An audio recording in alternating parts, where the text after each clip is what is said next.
Yo, and welcome back to the Lake of Rage podcast. Surprise, it's me, Boo underscore CK, filling in for Mellow underscore Magikarp. Where could he be? I have a very special guest with me today. We're going to do a rundown of how he performed recently at the Portland Regional Championships. It is Mellow underscore Magikarp from the Lake of Rage podcast. How are you, Mellow? I'm doing pretty well. So I'm excited for this one because this is one where I'm like, I don't want to talk about the freaking meta for the next 2 months. And people are like, can you at least give us the Portland recap? And I'm like, yeah, that seems like a great idea. Because we were both there. Yeah. I think you posted on Twitter, what do you guys want to see? And one of the popular ones was, we saw Mellow made day 2. Let's hear about it, huh? It's so, we'll get into it, but I'm still upset at my finish. It was so bad. Yeah, I know you were watching me in one of my rounds against, shout out to my Tina opponent. You tried throwing and I was nice enough to throw it back to you to force the tie. I walked away for a little bit and came back. It's like, what happened? It was bad. And that wasn't the only throw in day 2. It was bad. But I got back to day 2, which was exciting because listeners of the podcast know my preparation has been mid since having a kid at best. And it was exciting that I actually felt confident going into a tournament for once. And I feel like there were the small adjustments in prep and small adjustments in deck selection that made a pretty big difference. So we'll talk about that stuff for sure. Absolutely. So this is episode 135. Wow. Look how far we've come, huh? It's actually kind of wild, right? Like, bro, there's so many podcasts now. Or like people who are like, yo, check the podcast for us coming out in a couple weeks. And it's like, there's so many. Like we just got... Yeah, it's been like 3 or 4 new ones dropped in the last week. And then walking around Portland and seeing people with the Lake of Rage t-shirt on was really cool to see. You sure you just didn't see me a bunch of times? Well, yeah, I saw you, but I saw a couple, and then talking to people about the podcast is always great. So we appreciate everyone that listens and rocks the merch, especially. Yeah, shout out to my opponent. I love when people do this. They play like they don't know who I am, which is great. I don't want people to know who I am. And then afterwards, like win or lose or tie, like, by the way, I love the podcast before walking away. It's like, oh, cool. Thanks. All right, so yeah. You want to hop into it here? Sorry. No, I want you to hop into your. I want people to hear, because people can learn from your situation. Oh, we tested together. We got a Limitless Tabletop Simulator. Shout out to Robin, by the way, for releasing the 2-player version for the Patreon supporters. That is so good. And I understand copyright exists, and so he's not going to release it for everyone, but holy... It's good. Super clean, works just like the 1-player. And I know a lot of people would do that where they'd open up 2 tabs and play against themselves. I did. It's basically the same thing in 1 tab. And you can actually still do it against yourself in 1 tab, which is kind of cool. But yeah, shout out to Robin and Limitless. We're both supporters on Patreon. And we recommend that if you guys have extra money to do that too, because Robin really does put out the best stuff for the community. Oh, for sure. And we got to keep supporting Limitless before someone buys Limitless from him and shoves their logo all over it and just destroys the beautiful independent website that we currently have working for us right now. Yep. And we all like to go check ourselves and see our Limitless pages as Mellow has another entry. Bro, 68th place. This is my worst IRL entry. It's so upsetting. Anyway, I'm going to try and be slightly more positive because I've heard that from listeners before that are like, bro, you have good finishes. We don't like to hear you talk down. So listeners, I hear you. I've heard you. I'm going to be more positive on it. 68th place out of almost 1,500 is like 1,490 something is pretty darn good, actually. You know, when you think about it that way, right? Yeah, it's huge for a West Coast regional. We'll talk about it later, but Charlotte's looking to be the biggest one ever, which seems to be something we keep saying each regional. You know, San Antonio, the biggest regional ever, and now this one's going to trump it by 400 or 500 people maybe. Yeah. Oh my gosh. So I'm not going to Charlotte because I am not traveling past California for a regional this year. Yeah. Oh my gosh, that's unreal to actually say out loud. but you will be going. So I'll share my thoughts because I've been keeping up with the meta because I've had to keep up with the meta because of Portland. And I also toot my own horn real quick. I was pretty spot on the correct techs and the decks and things like that because my goodness, the amount of people that were Charizard is going to be over 20%. And you know what wasn't? Charizard, because people are not that level of sheep. They're pretty sheepish, but they're not. It was close.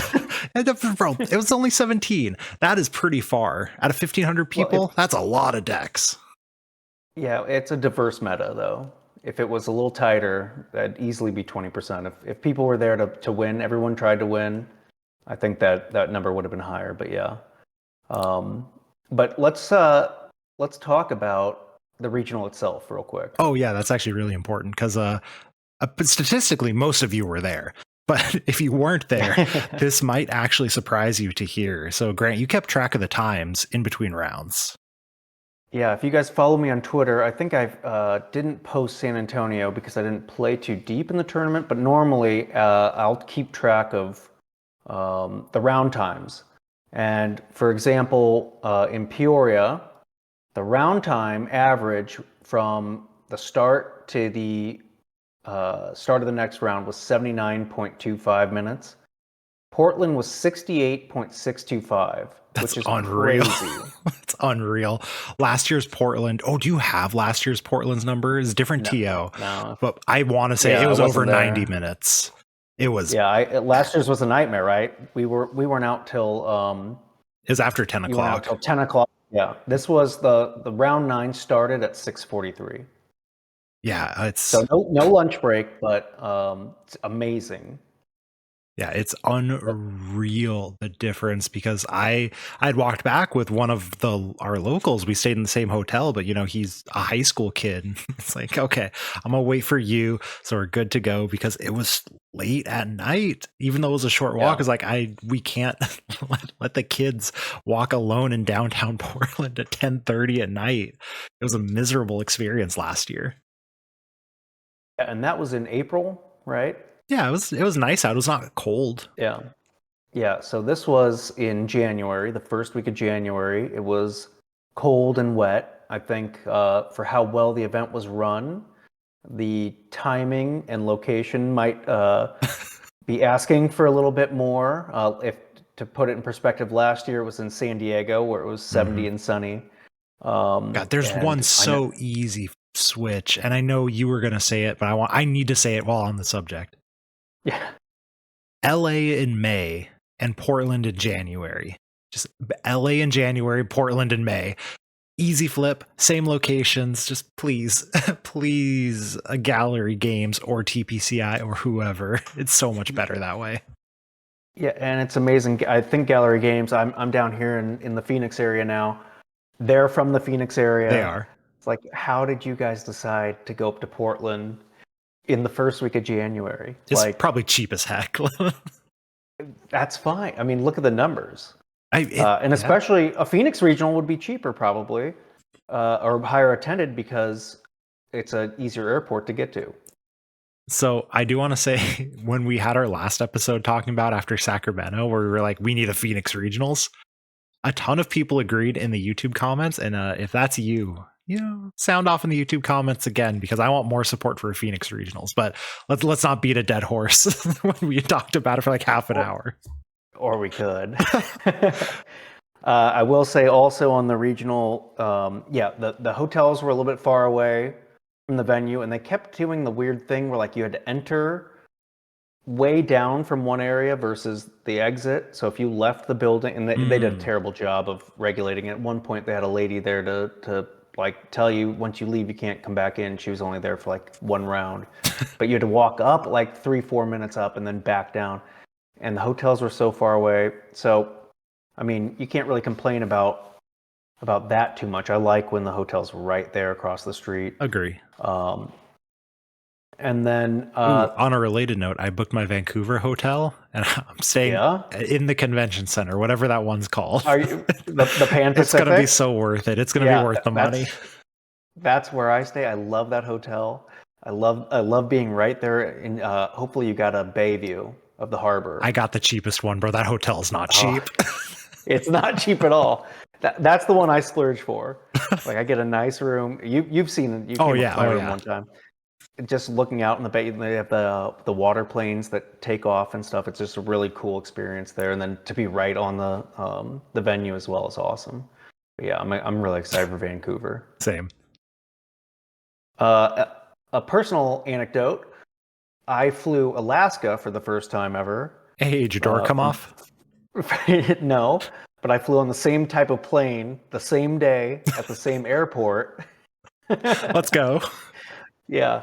So on the way back, they grounded all the flights. Like FAA grounded all that plane from Alaska in the middle of the night. So booking a new flight was just a nightmare. I get on the phone with Alaska to cancel and book with American or something, and they're like, "Your waiting time is 7 hours 9 minutes."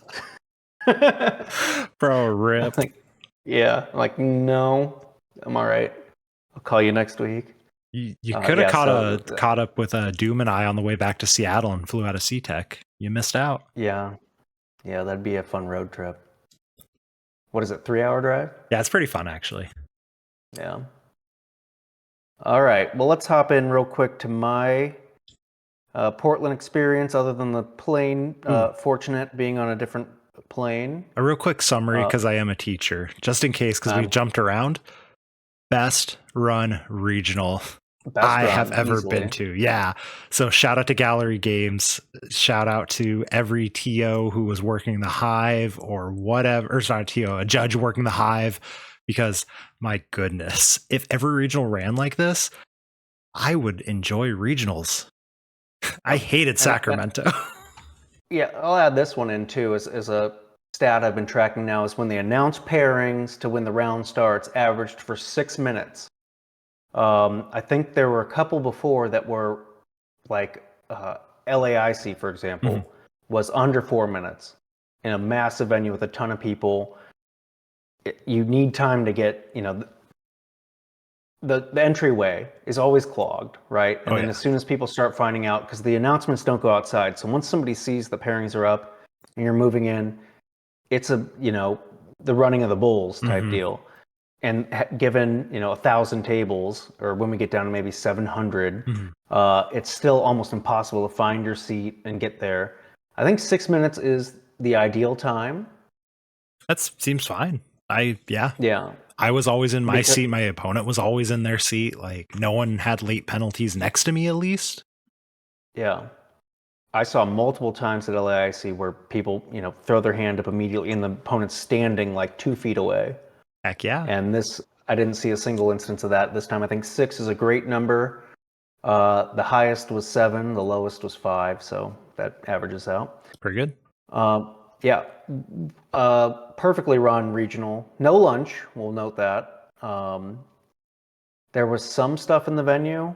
I saw you get a pretzel at some point. Yeah, it was fine. If I didn't like pretzels, it would have been bad, but I love pretzels, so it was fine.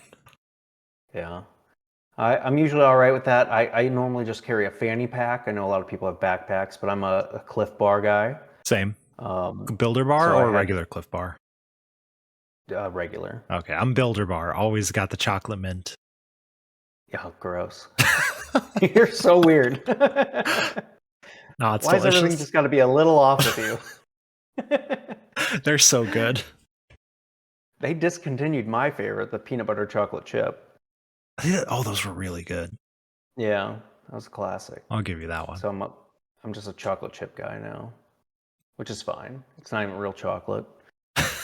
But yeah, I had 2 of them, and that was fine. The waters were $5. I think there was a macaroni and cheese stand too. I saw some people with that, like brisket mac and cheese and stuff, which sounds great. But water bottle fillers. Yeah, I saw that. That was, again, that's huge. Sacramento, one of the worst regional experiences I've ever had. Did not have that. So shout out to the Oregon Convention Center for ample bathrooms and water bottle fillers, in addition to food options. Did you know that Lake of Rage podcast now has merch at doomed-gaming.com, which is down below in the description? We have a shirt and sticker available to you. use code LAKE for 10% off your first order of some Lake of Rage podcast merch. And if this sells well, we're going to add some more designs in the future. Now, on to the show. I will say, I don't know if we talk about it much, but the bathrooms get stinky fast, usually. Mm-hmm. I always preach on Twitter, like, if somebody posts, what's the one tip or trick for regionals? I say, take care of your business before you get to the convention center. These ones got bad pretty fast as far as smell, but I didn't really see lines too much of the time. No, never.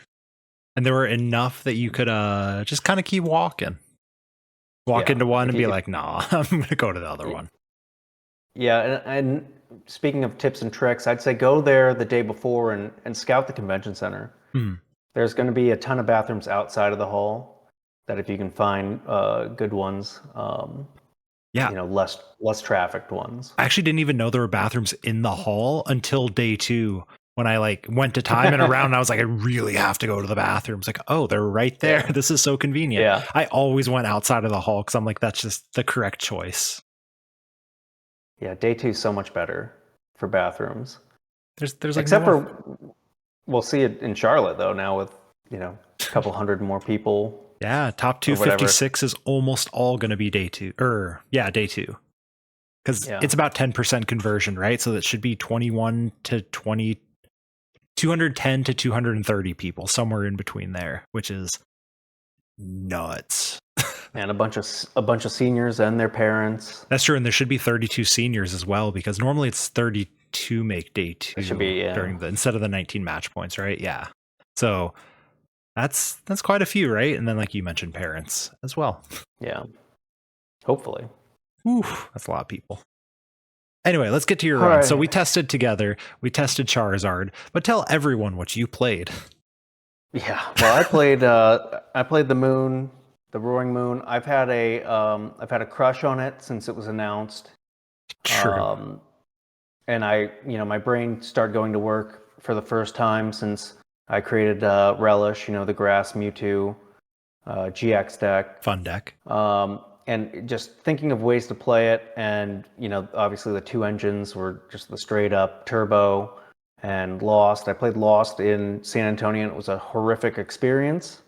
So I went with the Turbo build. I liked in my testing, you needed something to beat Charizard, mm-hmm. and so you needed the Greninja or the Iron Hand. So I played both of them.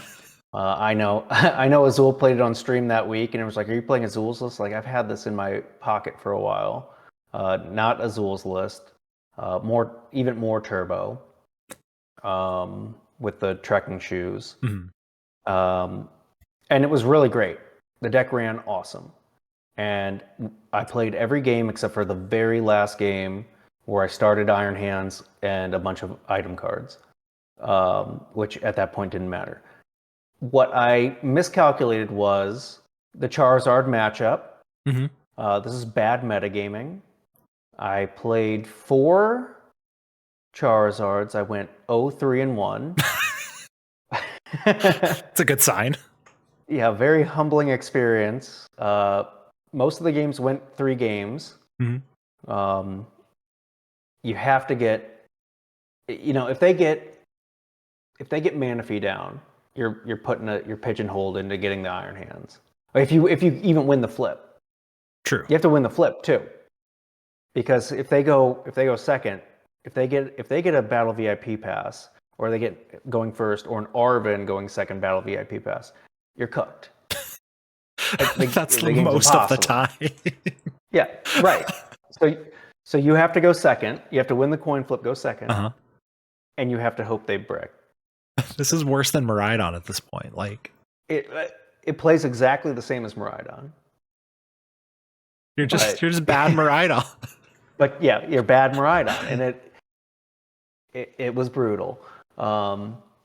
Because every other, even in the games against Charizard, it's like, I'm so set up, except for I didn't get the hands off. Mm-hmm. I needed like one more E-switch or something. Like, so close. The deck feels so good. Which is the same with like when we were talking in Discord. You're like, how'd your testing go? like, Miraidon gets the hands off every time. It's pretty easy. Yeah. Like, yeah, it's the same thing. Like the deck is super clean. The Squawkabilly is just insane. It's such a good card. It's such a good card. Yeah.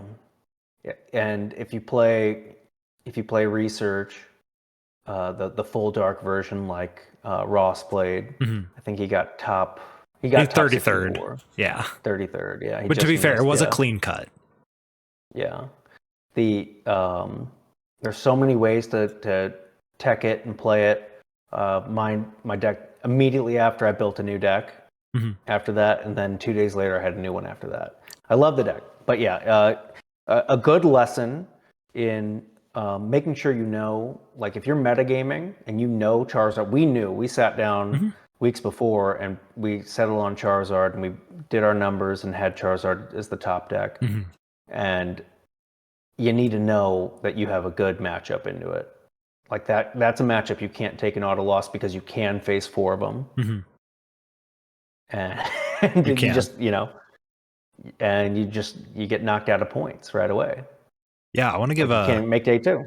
What you just mentioned of like the metagaming, we were pretty right? And Locke I don't know what Locke did with his spreadsheet, but Locke was like, all right, I'm gonna put all the numbers in, let me know if you disagree, right? And came back with Zard's the best play, followed by like Rapid Strike and then Snorlax. And then you decided to take the loss to the deck that we said was going to be the most popular and the deck that was apparently the best play according to what we had decided on. I thought I had a decent matchup. Hadn't tested it enough. But I'm looking at our numbers here when we had Zard at 18%. So we were pretty close. Yeah, that sounds. And then we had Tina right behind it. Or Tina up to 12, maybe. So we were pretty good on the like what to play against. And for the Charlotte listeners, we'll talk more about it, but don't expect that to change, by the way. Yeah, right. Well, maybe there's some new wrinkles. Actually, that's kind of true. So yeah, all right. You didn't do the best because I won 4 in a row in the middle when I didn't play a Charizard. You did. We sat next to each other round 8, I think. It was round 8, and I was like, I thought you dropped. What are you doing up here? Yeah, it was round 8. Yeah. Because we'll get there. But yeah, I was like, bro, how'd you get up here? I thought you were dropping. You're like 4 in a row, baby. Yeah, I just kept winning. I mean, like I said, the deck every game I was in it, and going first or second doesn't really matter. Obviously, you want to go second against a lot of matchups. Yeah. Because they want to go second. Or you just can get the knockout. You can get 2 prizes, and that's, reminds me of ADP. And just once we get going, it's all downhill. So yeah, my last 2 matches, or round 8, round 9, were against Charizard. So it is what it is. But let's move on to you. Yeah. You played Charizard. Yeah, and I didn't want to going into the tournament, which I think is one of the people who listen to the Sacramento thing have listened to me rant about trusting your gut, right? And I think that is still true. And I'll explain why I switched to Charizard, despite not wanting to, but it was my number 1 choice going in, right? And then Azul did the thing. And unfortunately, Azul's group all did well. It was like, I can't play Charizard. Like, it has the biggest target on its back. And then I had the week off of work. You were off, and we're like, all right, let's test Charizard. So we played it into, was it like Miraidon, Judge Mew, and Giratina. And you were the Charizard player. I was the other side player, but it doesn't matter, really, because we're looking at each other's screens and all that stuff. Yeah. But it did help me a lot playing the other end of these decks that were going to be popular and just kind of seeing like, wow, if he gets out one singular Charizard on turn 2, I don't feel good about my chances of winning these games. And that's a very low maintenance thing. Like, the thoughts of, okay, I'm going to play Charizard. It's a stage 2 deck. Stage 2 decks are clunky and terrible because, oh, I have to evolve all these things. But it's like sitting across from it and just being, oh my gosh, like it really just takes one stage 2 early and then stabilizing with another and blah, blah, blah, in order to feel like I have to answer these questions now. And that was super interesting to me. That definitely helped push me a little bit in the direction back to Charizard of just like playing against it and just seeing the power of 330 HP. Yeah. And having to do that 3 times, you know, having to go through it potentially three times or whatever, or even like 280 and like boss up a Pidgeot or something. Yeah, it's one of those decks where you know when you play across something and they always have it, Charizard. And you play it, but then you play it and you don't. Yeah. But when you play Charizard, you always have it too. Oh yeah. Like it's one that actually does do the thing. And it's not even pre-Pidgeot, right? Like obviously once they have the Pidgeot out, they always have it. But even before getting the Pidgeot out, they always have the out to the Pidgeot, like every time. Yep. Yeah, I absolutely love the deck even more. But I'd been in between, right? And so I'd been playing some Snorlax Pidgeot, which is the control, pretty active deck, right? You're using a lot of Luxray Fang Snipe and things like that. And I did fine. I took it to a challenge, did great. Found out Cameron Shinoy, one of our locals, who is, you know, a very decorated player, was also on the deck. And so I DM ideas. We come together on a 60 and we're like, all right, we think this idea is going to beat Giratina, which was, hear me out, Grant. 3 crushing hammers for the Giratina matchup. And so we both play it to the tabletop mock regional, right? It's like I hit Lost Zone with Minior, and then I hit Sablezard with 2 TM Devolutions, which is very bad for the Pidgeot in the deck. And then Giratina. And I was already planning to drop at that point, but I will go 1/1/1 into them. And I'm like, this is bad. Like, I'm hoping my opponent throws a couple times with how bad these matchups really are. And some of it's pure collateral damage. Like the Minior with super effective glasses, that's not actually for me. But it does work against me because they also have Raikou for the Pidgeot, right? The TM Devolution, that's a Charizard tech. Like, why am I going to play a deck that's also going to get collateral damage from Charizard techs? And the Giratina is a terrible matchup. If Giratina is losing to Snorlax, you practice it more. That matchup is so hard to lose as Giratina, I promise. And yeah, I was like, okay, I cannot play this. And so I tell Cameron, right? I was like, I can't play this. This is terrible. And he's like, yeah, I think you're right. I'm probably going to switch off. It turns out he did not switch off, by the way, if you're wondering where this story is going to go. He switched back onto it, and it was not a good not a good day in Portland for him. But I was like, all right, I got to play Charizard. And one thing that I did is I went back to my Limitless. I went back through my tournament history in general. And most of the time, I have found success. Zool doesn't listen to this podcast, but if he did, it's something he rants about all the time. You don't have play styles. Good players don't have play styles. That's probably true. But outside of my first finish with Zoroark Garbodor, the next one was Mewtwo and Mew, tag call engine, right? And then the best engine. Limitless, I was on Pikarom, which was Volkner tag call stuff. And then we came back from the pandemic and I was on Shady Dealings Arc Intel. And suddenly it's like all of my successes have been with decks that I tutor. And for those who aren't familiar, I'm pretty sure tutor is a magic term. I'm not 100% on that, but tutoring is going into the deck and picking out the individual card. So instead of dump and draw, you know, research, squawkabilly, stuff like that, you're saying, I'm going to Arven for one item, and it's just going to be the one item I need, or I'm going to quick search for the one thing I need. And it's like, this is through most of my success. And even the Players' Cup stuff, right? Pikarom, kind of the same idea in there. Relish, 100% a tutor deck. We played one draw supporter, and had I not hit 2 Eternatus in the last 2 rounds, I would have been competing for significantly higher than what I got. I mean, Caitlin and Cynthia as a draw supporter. Sure, okay. There was one draw. No, you play Marnie? Whatever, it doesn't matter. Marnie, yeah. There was one Marnie, one Cynthia, Caitlin. Yeah. But yeah, I was like, we can search one of them. Sure.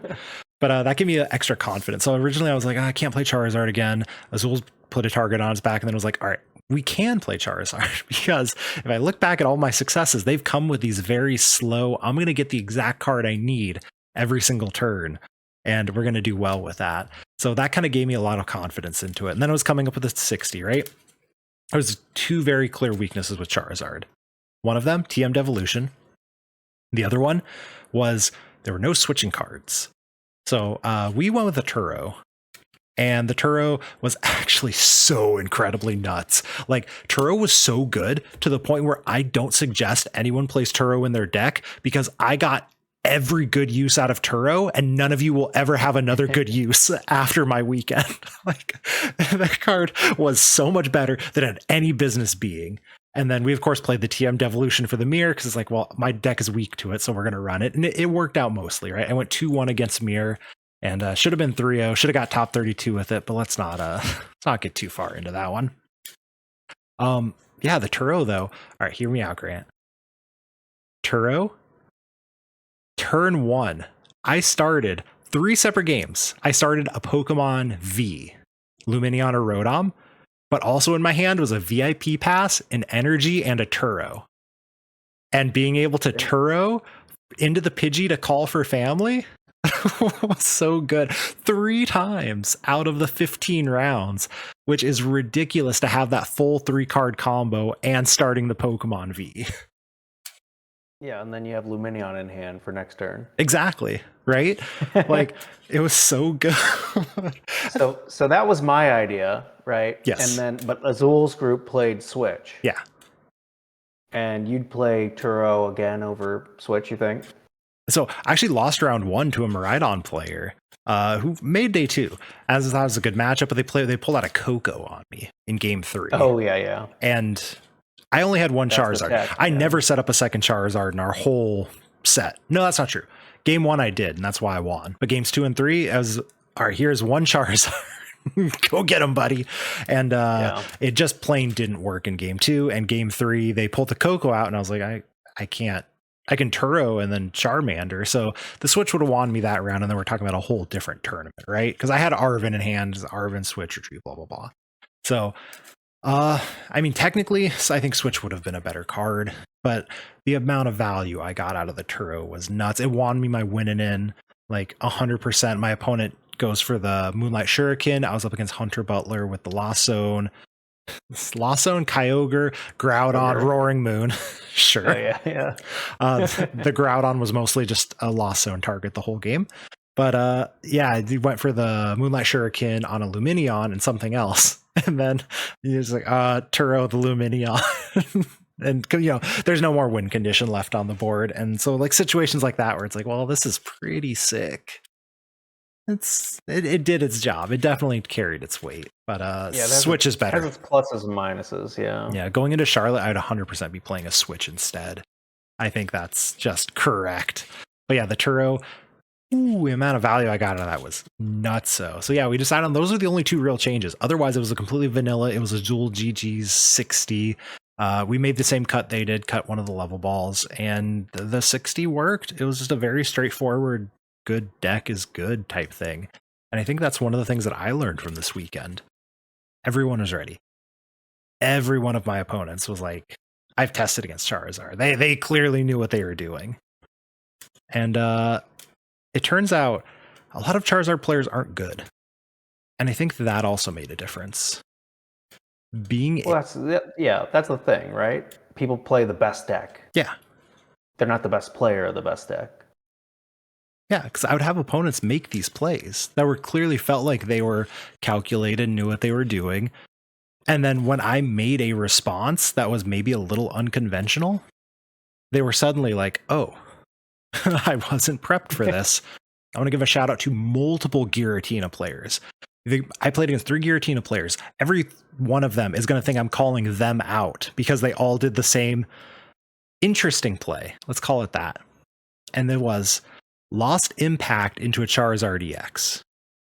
For some reason, Cram was already KO'd or prized or whatever. So they lost Impact. And I would kind of look at the field and be like, that was kind of stupid.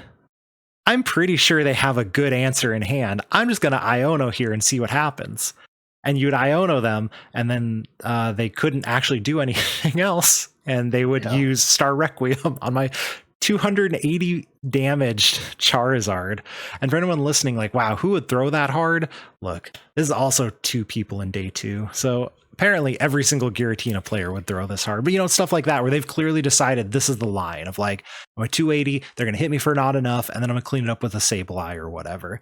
I was like, this play seems really bad.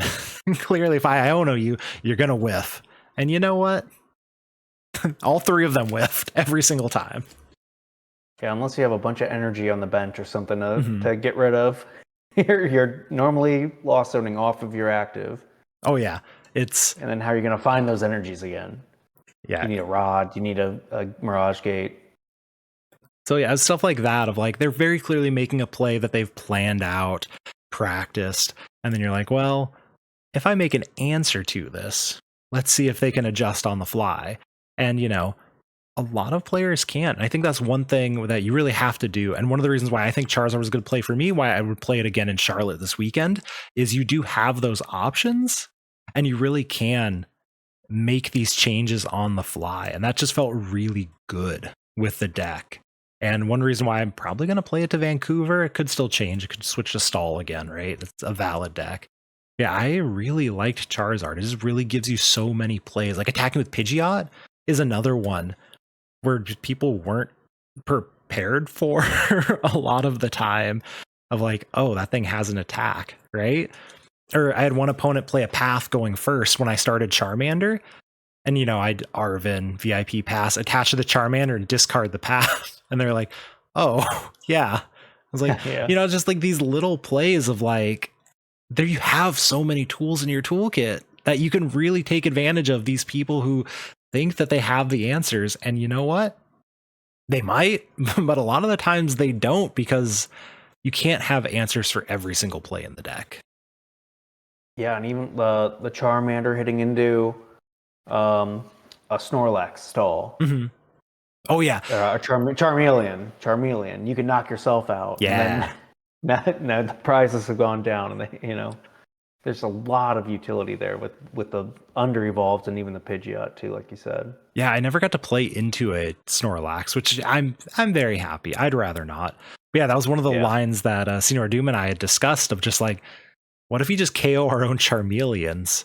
And then we're swinging for 210, so we KO Luxray, we KO Snorlax with Charm, we KO the Rotom without a Vitality Band, you Iono them to 5 instead, and it's like, I can activate the Counter Catcher as well, because Snorlax players, okay, look, I'm not talking to the upper echelon of Snorlax players. Cal, Hale, not talking to you. Snorlax players hate giving up prize cards. Yeah, and they should do that. Snorlax players, please give up prizes. You need your counter catchers active. But yeah, like, oh, I'm at a penny after they've Charmeleoned into me, right? You're like, okay, now counter catcher's active for me. Like, I'm in a great spot. Counter catcher Rotom, Iono to 5, KO with Charizard. Now what, right? So it's definitely one that you could beat the day one Snorlax players, to put it that way, right? And you're gonna run out of steam the deeper you get in the tournament with that play, but it's a good one, and it's one that, according to Doom, his opponent was not ready for when he pulled that one out. So speaking of stall, you had 5 ties in your 15 rounds. Yeah. Okay. No, I got a story for every single one. Okay. Round 2. Round 2. Yeah, round 2 was Golden Go. Okay. I'll take a tie. Shouldn't be a tie. You know what happens? I go, my opponent makes me go first. Correct, right? Okay. Have an okay setup. Turn 2, Candyzard, KO Gimme Ghoul. All right, you got a 5-card hand, 2 Gimme Ghouls on the field. What are you gonna do? They're like, all right. Bench Greninja, concealed cards, evolve, draw 3, Irida. Was it Letter of Encouragement? And they O-code my Charizard EX. I was like, oh god, this is terrible. This matchup's unwinnable. And so, you know what? We'll take a tie in that one. That's fair. Yeah. That was Pokemon. The next tie was against Chien Pao, right? Chien Pao, round 8. Yeah. So my opponent, very smart player. You're playing next to me. Yes. We were. My opponent was a very smart player, and they just didn't play the Pokemon trading card game. They were waiting for me to evolve to 2 prizers. because otherwise I can't take KOs and blah, blah, blah. And I was like, I'm not really sure what to do here. And so we kind of sat there staring at each other, draw passing for a couple turns. And that's how that ended up in a tie. Much to the chagrin of my opponent, because I got down paired. They messed up my record. I had won the round before. They put it as a loss. I go up to the hive and I'm like, hey, you messed this up. And they're like, oh, RB, just go play your current opponent, which for them was win-win. And you're in, lose, and you're out. And I fully admit I rejected the gentleman's agreement because I did not care. And I was not winning a gentleman's agreement into Chien Pao most of the time. So you know what? We took the tie because my opponent wanted to play a game of chicken. And I'm going to be honest, I still don't know how I'm supposed to respond to a Chien Pao who doesn't take prizes, but does set up a full board. I'm sure there's an answer, but it's pretty scary to be looking at 2 Frigibacks, 2 Bidoofs, with the Chien Pao in the active where they're just vomiting energies into their hand every turn. Be like, I guess I have to Iono eventually and hope that it sticks. Yeah, that's a really awkward situation. Normally, in that case, you wouldn't be, 5-1-1, where you're still in command of your day 2 destiny. Yeah. And not having to deal with a gentleman's agreement for a tie and out opponent, which is unfortunate for your opponent. They were very vocally not happy. Yeah. They were a super cool opponent until that situation happened. And then I mean, I can feel for them, but again, what can they do? You guys start taking prizes. You know your situation too. Yeah.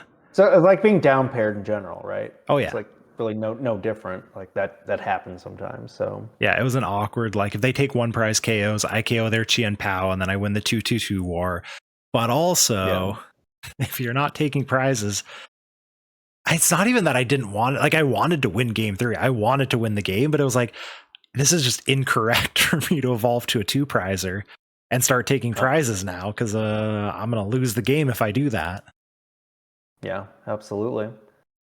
And then so you win your Win and In, which surprisingly was not streamed. I think. Was Azul streamed round 9? Yeah, listeners, if you were voting in Twitch chat, and why would you vote for Azul GG when you could have voted for me against Hunter Butler?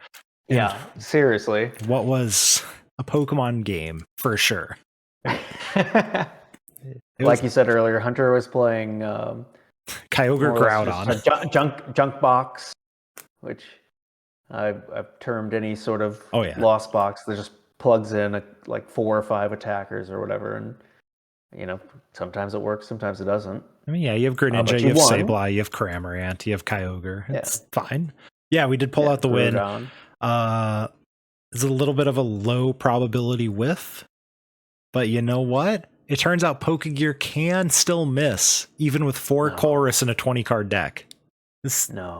We take those. Better to be lucky than good, right? Yeah. Played your outs. Yeah, and you start day 2 off with a win over Tina. Yeah, free matchup. And then what happens? Then we hit a Guardy where we tied because long game 1, game 2 they bricked. Game 3 was nowhere near finishing. Guardy stuff, right? And then we hit Lost Zone, where I threw so hard. All right, Charizard players, listen up. Game 2, I'm going down to 1 prize card remaining. I'm Ultra Balling to grab a Jirachi or something. I don't know. Something out of the deck.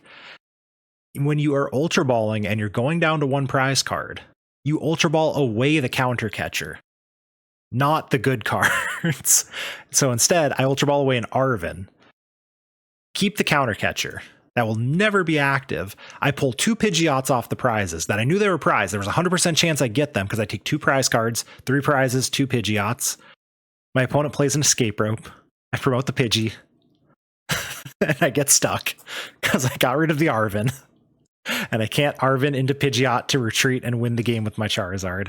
And we end up tying because my opponent rejected the gentleman's agreement, which, sure, at that point in the day, that's valid. Yeah, absolute grief on my end.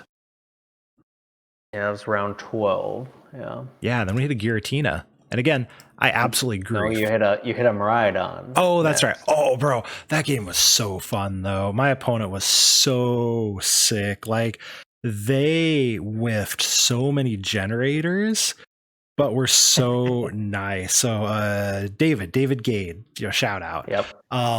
They were super fun, and they had this really cool line. Miraidon players, listen up, because I think there's something to this. I think there's something to what David did, and that was go first with the Raichu, and you're just like, all right, fast charge, attach, right? It's a double Mareep, fast charge, and then what do they do? It's like, all right, Charizard for 180. You can get the KO on the next turn with enough of a setup, because the Raichu can't get KO'd. And if the Charizard player, if you actually go first into Charizard, you go fast charge, you can fast charge again and just have this gigantic Raichu wall dynamotoring, and you go knockout with the path play. And it's actually, they did take a game off of me, and we're close to winning the set just by like making these plays of like, you can't KO my Raichus. And I'm just going to vomit energies and go knockout, path Iono, knockout. Do you have it again? And getting 3 Charizards is hard against a path deck that's able to OHKO you starting on turn 2. So I think it's interesting, and I think there might be something there for just the like, hey, you're never going to get this many knockouts. Yeah, who would have? Yeah, you don't really think about that normally. Like with a V, an Arceus or something, or even like the new stuff, like the Moon.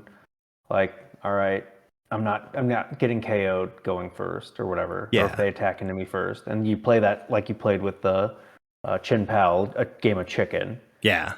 And you should have the upper hand because you can Pidgey out for boss or whatever. But that's pretty clever, because nothing really on Miraidon. They don't have anything under 200. Yeah, not unless I have to squawk, and that's how I was able to win game 1. Was just I got the turn 2 boss KO on the squawk, and then I was like, all right, now what are you gonna do? Because I will win this game before you do.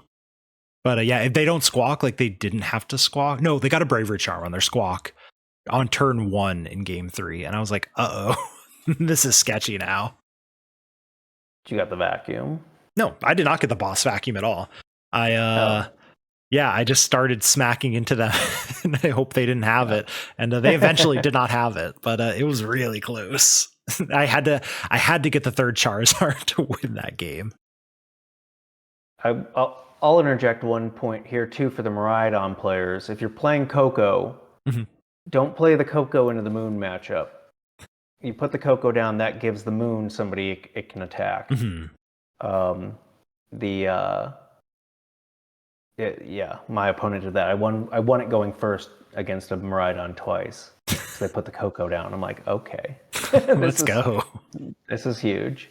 So just jump that in there. And then round 14, you play Athena. Yeah, this is the one you were watching, where game 1, absolute domination. Actually, that's not my opponent. Shout out to Lost Zoning 3 Mirage Gates. Yeah. Just like, I'm just watching him cook. I'm watching him cook. And it's like, I was in such a bad spot. Like literally on turn 2, I was like, I have 1 Charmander. I should scoop.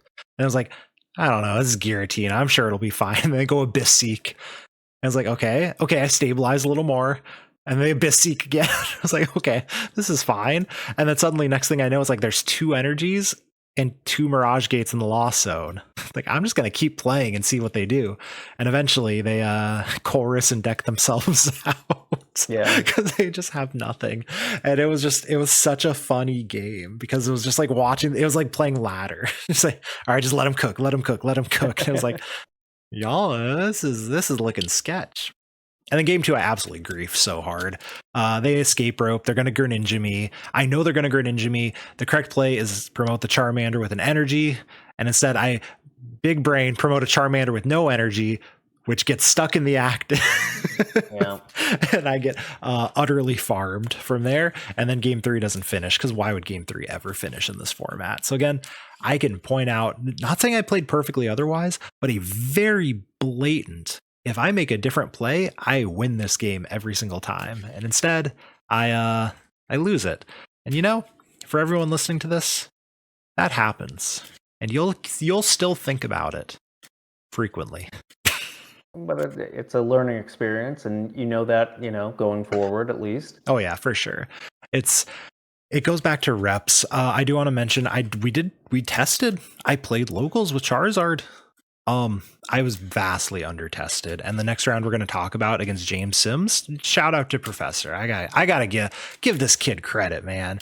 This kid was a goofy Twitch chatter and is now like a proper good Pokemon trading card game player.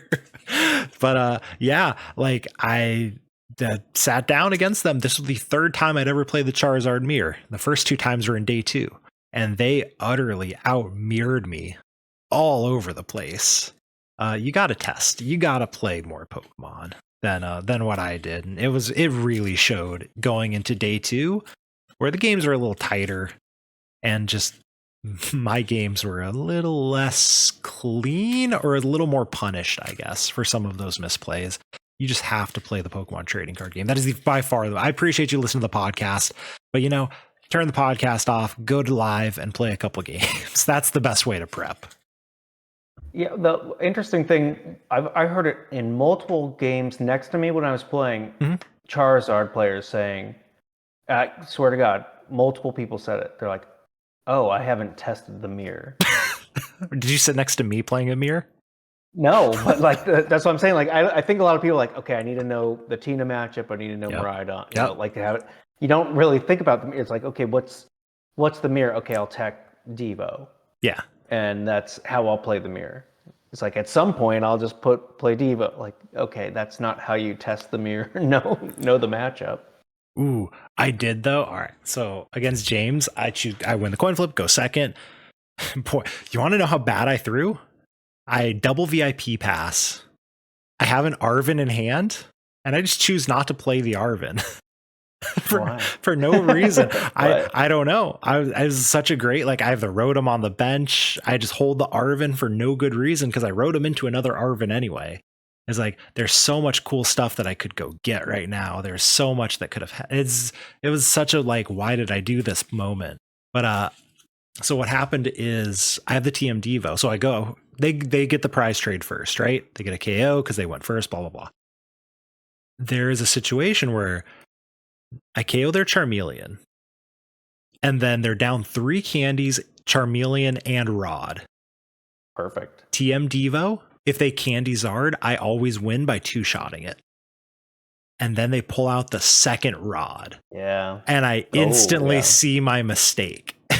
And they second Rod, evolve to Charmeleon on the bench with the candy Zard in the active, and I realize there is no winning from this situation outside of maybe they brick for multiple turns in a row. So that was actually a really sick, like, speaking of knowing what to do, I saw it. I saw the line 4 turns out. I was so ready for it. And I'm like, all right, this is it. Like, they literally cannot win the game here. And then they didn't play Azul's list. And so I lost. I lost on the spot without knowing the list. So +1 for closed deck list, I guess. That was actually super cool. I was big fan, even though I was on the wrong end of it. It was cool to get punished like that. Yeah, it could have been second Charmeleon too, something we'd talked about. Also true, but like I'd seen like Justified Gloves, for example, and I had seen 1 Nest Ball, 1 Level Ball, and it's just like all these extra bits where I'm like, I'm pretty sure that they don't have room for these extra pieces. I was wrong, but it's fine. So you lose to James. Yeah, we got 32nd place. Shout out. Yeah, that was a winning in for 32nd. Yeah, and it was a losing out of top 64, unfortunately. Yeah, that's so crazy. It was like win for $1,000, lose for nothing. For nothing. not even 18 pity packs. For literally nothing. Yeah. Like, sick format we got going on there, Pokemon. I appreciate that. And of course, the correct answer is, instead of complaining, win next time. But also, you can't give me some packs? Yeah, that does need to be addressed. What we've seen from Pokemon is they have been responding to the bigger size and everything. We've seen it with the bigger kicker, but it's so slow to happen. Yeah. You know, they're not proactive, they're reactive, and that's Yes. unfortunate because, okay, let's say the next regional ends up being 800 people. Okay, that's fine then. Mhm. It still fits fine. You can bump the pricing up. They print these card packs out. They cost a penny to make. Yeah. Like give out some packs, incentivize it, keep growing. You know, that's what keeps the machine working. One thing I did want to talk about. Mhm. You're round 14. After your first Yeah. game, you got mid-game deck checked. Yeah. I passed, by the way, for anyone wondering. I used purple dragon shields because so far every time I've made day 2, I've used purple dragon shields. Granted, I've also flopped out of tournaments with them. Superstitious though. First, I want to ask, did it have any effect on your game there? Because you just come off the win. Yeah, I had in game 1. You know how awkward it is to have to talk to your opponent? My opponent was a super cool guy. Yeah. Thank goodness. But just like I have to make small talk now.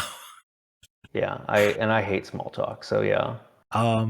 No, I don't think so. I think I would have played the exact same way regardless. Yeah, I don't think my mental was changed at all. Like making a blatant misplay in addition to probably some other small ones, I think that might just be who I was Sunday at 2 p.m. after 13 rounds of Pokemon. Do you know why they do them mid-round? Like, it doesn't make any sense to me.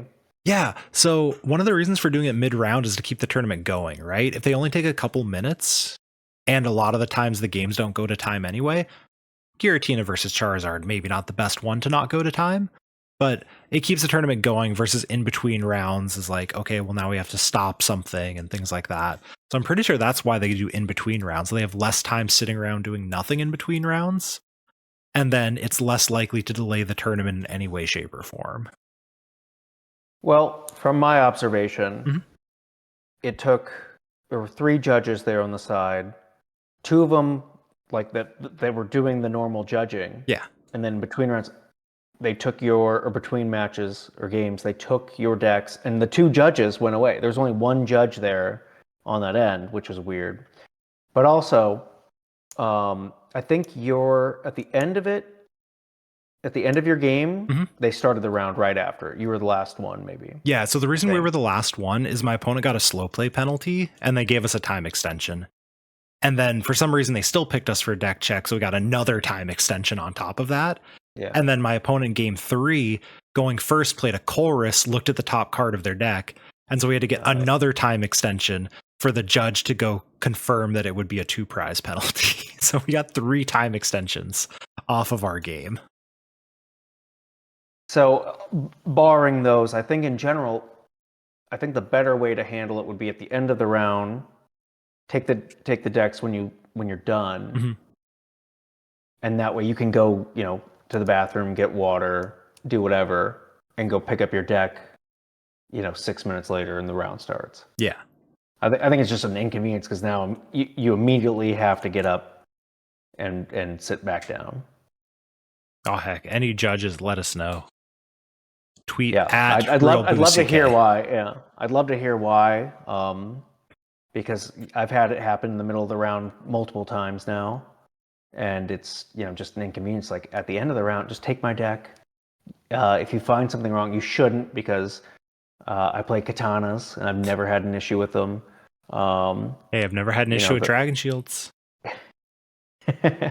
I've made all my day 2s. I've made with turquoise katanas. And for any sleeve companies listening, after I said, hey, I'm looking for a sponsor who's more reliable than Dragon Shields, you're like, now this guy's talking about Dragon Shields? Because none of y'all sponsored us. So I went back to Old Faithful. So that's on you. I ain't going to talk about you no more till you hit me up. At mellow_magikarp on Twitter. Yeah, judges talk to me. Sleeves talk to Mellow, please. Or talk to me. Shout out Ultimate Guard. Okay, so I'm thinking maybe that's the reason you lost round 15, but who knows? Not being able to take a little walk, maybe grab another pretzel. Nah, that's Who Pretzel knows? wouldn't Maybe. want me a game. No chance. No chance. Maybe. I did grief so hard that whole. I learned how to play the mirror match now. Yeah. So, I'm more confident going into Vancouver. But by then it might be too late also, to be honest. Yeah. Like everyone's going to know the all, mirror match by then. Yeah, it's only 10 weeks away. Speaking of 10 weeks away, Charlotte's coming up. That's right. That's this weekend. Yeah. We're recording this Sunday night. So I'm flying out bright and early on Friday to Charlotte, a 4-hour direct flight. I've got a window seat. Let's go. Yeah. I'm an aisle man myself. Make my peeps. Yeah. I aisle. Yeah. The windows, I actually changed my flight. So I'm getting up at like 5 a.m. to fly. Worth it. Because I gotta make my little peas when I'm flying. Of course. Getting old out there, folks. Yeah. What do you think about the meta? I'd play Charizard again. I think, like I mentioned, I don't think people are fully aware of what good players playing Charizard looks like. And that's why Azul and Grant and Caleb went on a fun adventure on the last one, but the same idea. Caleb keep doing so well with Charizard, and they might just do it again. Like, I don't think I'd be the least bit shocked for that to happen, right? But like, I think there is a clear difference, and I think a lot of people don't realize that there's a lot of decisions with Charizard beyond evolve and attack. Like, there's a lot of building up for the next few turns, and for anyone listening to this too, I think realize it is a complex deck, and that means you should try it more than you might be, because you get really rewarded for making plays 3-4 turns in advance. And other decks like Lost Zone, that is also true. Problem is, you also get punished really hard for Lost Zone by simply existing. And so I think some of these Lost Zone players really need to go to a deck that has way less decisions, but still rewards that decision-making process, like a Charizard. Or, I mean, Guardy's a trap. Don't play Guardy. But I think Giratina is also a good choice. But I'd play Charizard again. I want to sell everyone who is trained on it. You should be playing Charizard for sure. And if you're not, if you're trained on Giratina, I also think that's a really, really good choice. Which is words I never thought I'd say. Yeah, you're trying to sell people with 5 days to go. Well, if you're really well trained. Yeah, I mean, if you're like between a deck and I see no reason to switch off of Charizard or Giratina moving forward, because you're just deciding your 59th and 60th card at this point, because the deck itself is so powerful. If you are a good player playing it, you can see turns ahead. You can see prize maps on turn 1. You can see your sequencing and your resources that are necessary every single turn. I don't see a reason you would ever switch off of either of these two decks. You can grab any card you want with Pidgeot. Yep. If you haven't used your 4 Seal Stone, potentially you have another. You can grab 2 of any cards you want. That's crazy. Let's be honest. 4 Seal Stone almost always grabs the piece to grab the Pidgeot. Yeah, right. Yeah.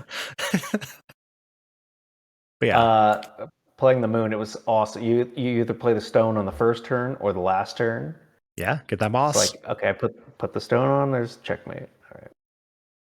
All right. Going back to Charizard players, keep the switching card in for sure. I think this weekend. I don't think Miraidon players are going to switch off of the Tapu Koko. I don't think Palkia players are going to take out the Articuno. I don't think DTE Mew might not add Mawile back in. Like, I think there's just a lot of stuff, and I don't think you'll ever be upset that switches in your deck unless you cut like an Arven for it.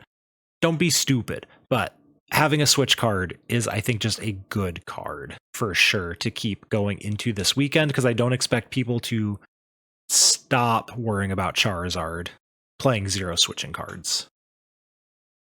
Yeah, so we only had 1 Charizard in the top 8. Yep. So do you think that affects the meta at all? People might just see, it was Azul again. He's obviously one of the best players playing right now. Some would say.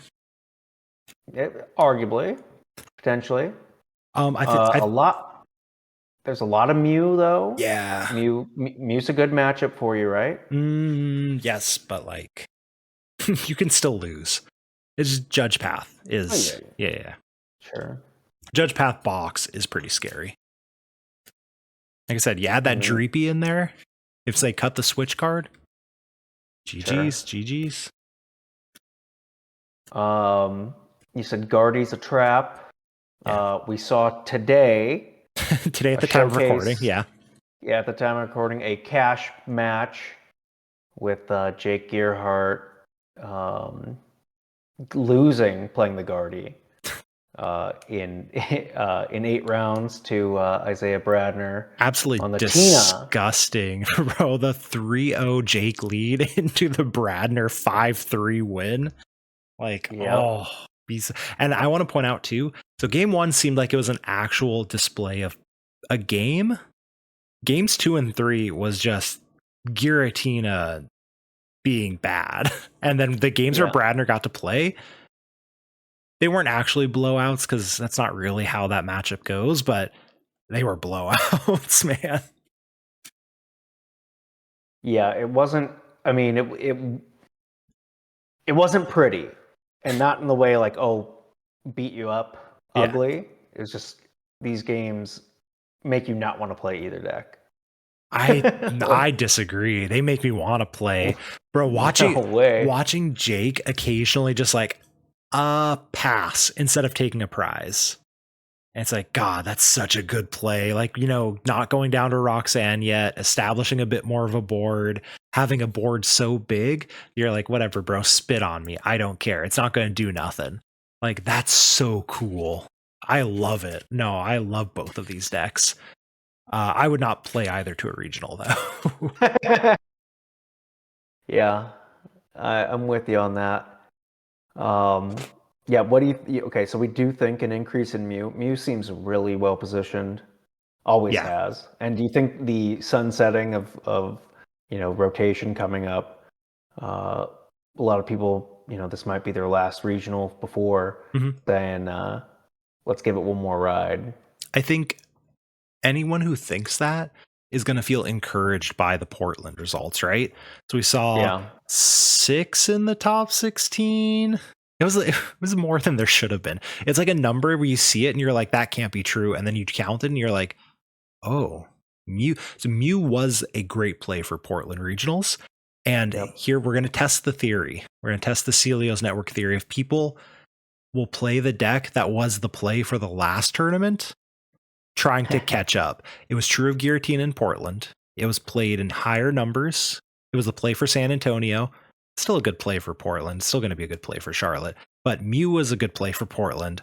And we'll see. I think Mew is going to go up because of that reason. It was a good play. Oh, it's kind of under the radar. It didn't win. It was just in top 16. So it was so close. I think people are going to sleep on Mew. They probably will. You shouldn't. Yeah. You should not sleep on Mew. Play the Spiritomb. If you're playing a deck that does that, play the Charizard and just Charizard all over their face, whatever.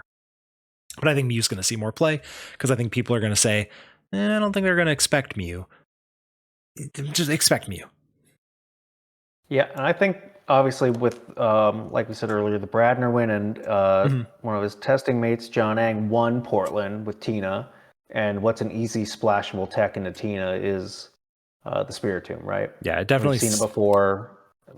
Massive for that matchup. Yeah, it turns that matchup from I think it's Mew favored without the tomb into it's definitely Tina favored with the tomb. Yeah, there's no doubt about that one. Yeah, because they'll their paths become irrelevant, and you play 3 or 4, and the tomb. It's like, okay, now what? Right. And then Roxanne path. Okay, good luck. Oh yeah, it's but we did see Fusion was top 4, so a little bit quicker out of the gates than the DTE with the other 5 of the top 16. Yeah, we saw 2 Fusions in top 16, I believe. I'm only seeing. Was there only maybe the it one? Was just misreported. Okay. Yeah. I know for sure that the top 4. I do believe Maddox said, and I know they're a co-host of the Beach Court podcast, which I have not listened to, but you should go listen to them. Probably talk about the run if you want to play Mew. But on Twitter, they said that you do in fact lose to Charizard. DTE has a chance, but not a great one. Fusion Mew loses to Zard pretty hard, but I think the other matchups in the meta are just better. because you're faster. And this is purely going off of what Maddox said, because they played the deck and I didn't. But yeah, you're just faster overall. You have so many more options with the Meloetta and the Ice Cube or whatever you want to play. Yeah, I pulled up Maddox's record here, and they played a Charizard in round 2. Okay. Which they won. Their opponent was 2-4-1 drop, and then tied in round 11. So only played 2. So I wish I had that sort of matchup spread. I mean, that's how you do it, right? Like day 2, but yeah. You take a bad matchup and you hit someone early who maybe they're not going to navigate it fully properly. That's how you do it. That's how you Urshifu and you hit an early Mew or Snorlax. You still got a chance. If it's round 1, there's no say in how good that person is. You might be fine. Yeah, your resistance might suck, but as long as you get your 19 points. I was the last place in the 20 pointers going into day 2. Meant nothing because it resets the next day. Yeah. Exactly. Yep. Is there anything else on the radar? I know Makani had the Arceus. Sure. Whatever. It's a deck. Shout out to Tabletop Village to Brian Myers for the day 2 with Arctina Venusaur VMAX. I sat next to him round 7, and we were sitting on the same side of the table, and it helps. I was playing with one of my friends. Shout out to Matthew for this one. So it was a super chill game on my end, but Brian shows me his hand, which was a Giratina V, a Venusaur V, and like Path to the Peak, Grass Energy, Psychic Energy. And I just burst out laughing because I had no idea what he was playing. I was like, bro, who let you at the top tables? And then, he did well with it. So, I mean, Arceus is a good card. Problem is Giratina does beat it most of the time. I think the Gigas is supposed to help with that matchup, but I never count out Arceus. I'm sure it's going to do fine again. Why wouldn't it? All right, I got 2 more to throw at you. Sure. Obviously, one that's been around for a while, the Rapid Strike deck that got 15th. Yeah, good deck. It's a thing. Yeah, Rapid Strike's good. There's no reason not to play Rapid Strike, and there's no reason to respect Rapid Strike. Yeah, it's both of those. So the cool thing about Portland is it was actually made the day 1 graphic, right? And it did not make the day 2 graphic. Mew was a good play for Portland, which meant Rapid Strike was not a good play. I also think Rapid Strike is a deck where you should never switch to Rapid Strike. Victor Ong is a local, right? He is very, very good with Rapid Strike. Playing against him is significantly different than playing against anyone else with that deck. A good Rapid Strike player is leaps and bounds ahead of an average one. And so there's no reason to respect it because there's very few great Rapid Strike players. There's a lot of ones who I don't know what the difference is. They're going to take prizes early and let you Iono them, activate counter catcher so you can KO their Octillery, whatever. But that's fine. I would not switch to it if I'm not a great Rapid Strike player, and I would not respect it personally because there's like 2 great Rapid Strike players in a 2,300 person tournament. All right, I got Maridon, whatever, downhill. Okay, whatever. I got one more that there's a Snorlax we kind of touched on earlier. Okay, got it. Yeah. One more, a new deck. Newer, I guess, new to this format. What do you think about Goldango? Oh, I don't get why this deck isn't more successful, and I'm pretty sure it has to be because it's just not consistent enough. Like, I think it should be good, and I want to root for the deck because I know I hyped it up when we did our Paradox Rift preview. I don't see why this deck's not better, though. Like, it just seems so good. The card's good, the attack's good. Palkia can power up a Greninja, I guess. I don't know. It seems, I don't know. I legitimately don't fully understand why it's not better. And I think by the time the meta's done, it will gain respect as a viable deck. I don't want to say good. Good might be a little too strong, but a viable deck. Yeah, maybe it's just adoption. Like, there's so many other good decks that have the same or better matchup spreads, easier to play. I don't know, why would I waste my time on something that could be just, you know, an Iono away from, you know, how do I take my last prize? And I mean, and that checks out, right? There's a lot of decks, but you take a good Charizard matchup, but you have to take a bad Giratina matchup. And at that point, when you talk about the 1A and 1B most popular decks, like, why would I play this deck into that versus something else that loses to Giratina and beats Charizard, like Stall? Like, Stall probably just has a better matchup spread than Golden Go does. Yeah, and then just picking it up, like, I think everyone by now has played games with Giratina. It's been out since Lost Origin was... It's only been about a year and some months. Salt Lake City last year? How old's my son? 16 months. Giratina and my son are the same age. So, I mean, everyone's probably played it or played against it enough. Like, okay, I'll pick up Goldango next format, maybe. Ooh, post rotation? That's future talk. Yeah. That's future talk. Which is exciting. You know me, I love Poro. I'm a big looking to the future guy. One thing too that you served it up like softball, and I didn't hit it out the park because we talked about it on the pregame. The Bradner versus Gearhart thing. I think it shined a light on something that is another good piece of advice going into the regional.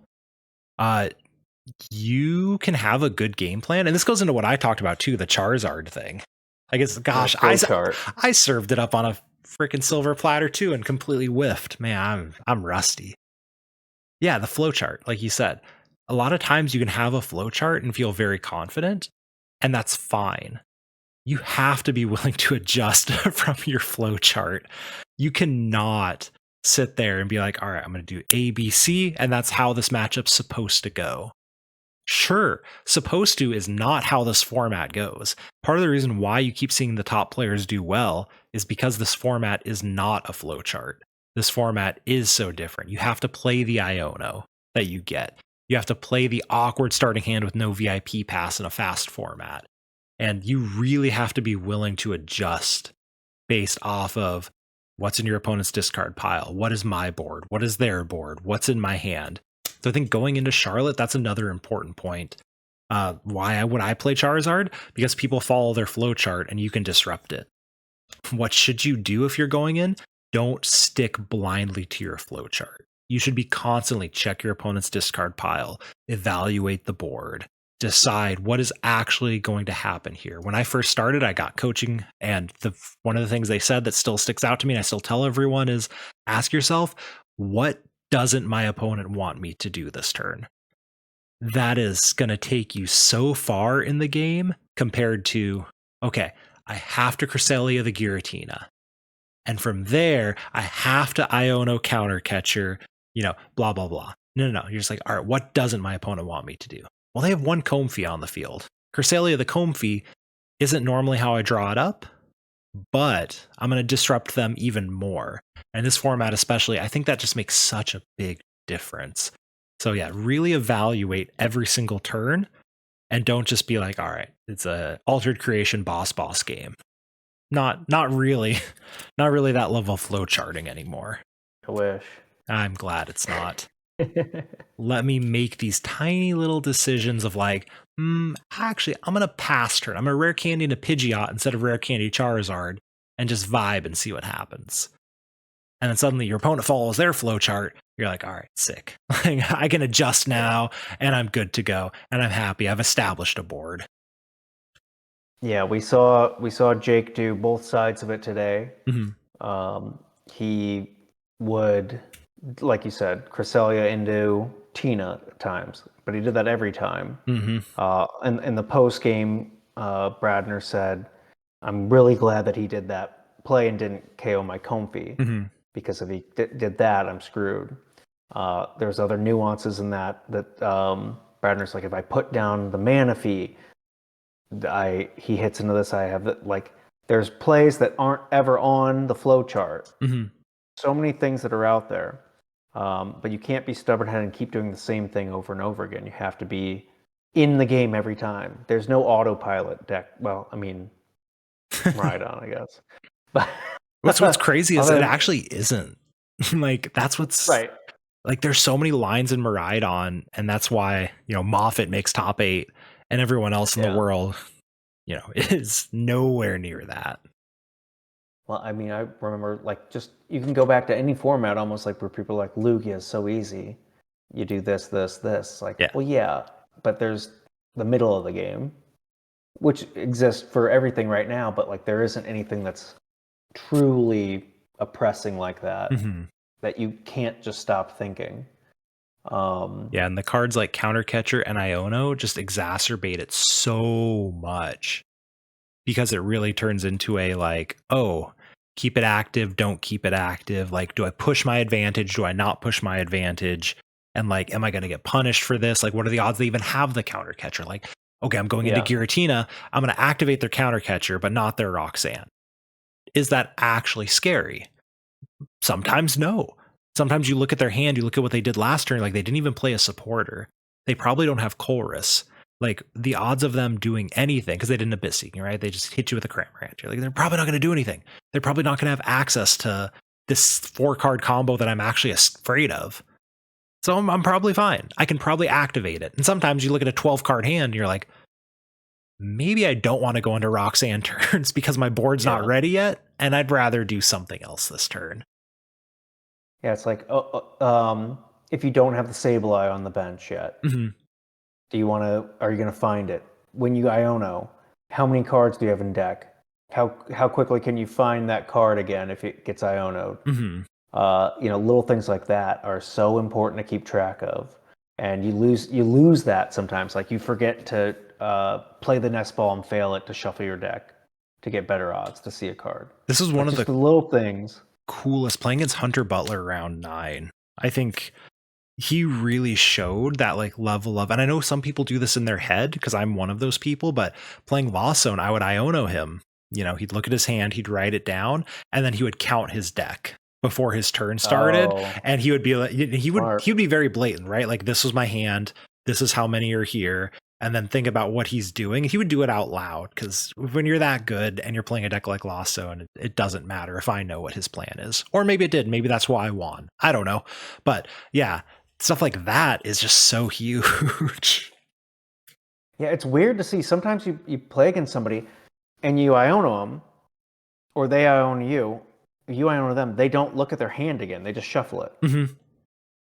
Like, I always take another second and make sure I know what was in my hand. Yep. I don't play the decks normally like get the 12, 15 cards or whatever, but like just knowing what's there. Oh yeah. And then that helps your sequencing for the next turn.